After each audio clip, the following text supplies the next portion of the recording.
he was able to move past it. Yeah, that's awesome. I do the same thing, and I learned this. I don't want to take credit for it. I learned this from a man named Peter Crone.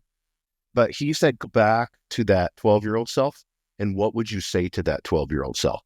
And then it's usually people are crying at, I've seen, everyone, every type be crying about that because it's like, oh yeah, and then when you talk to yourself as a 12-year-old kid and you kind of have that self-awareness of like, I didn't know any better. I was just 12. I was super innocent, and so that it creates, I think it like releases the baggage, Yeah. because he's 60 from 12 to 60, Yeah. that's 100%. crazy, but we all do it. We all have it. We all do it because it gets reinforced in micro levels throughout our life, right?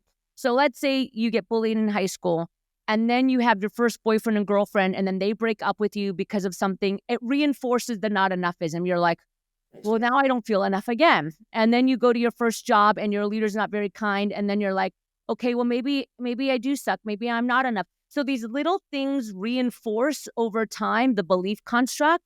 And that's why we have to be really, really careful about what we're allowing into our brain and what we're not, right? Like even to today, people will say things to me and I'm like, I will actually verbalize it, Jason. I'm like, thank you, but that's not my belief. That's your belief. And I'll actually like push my hand out, like, I don't have that belief. So like, that's not something I'm going to put into my brain because that's not my belief.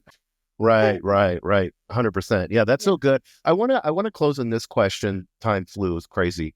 I want to close with this, and then we'll get into, and then we'll do the final close with your company, because I want to make sure everybody understands it and gets involved. If this was the last podcast you ever did, and you had to leave a statement about what true leadership means to you personally, what would you say that is? I'm going to put something together.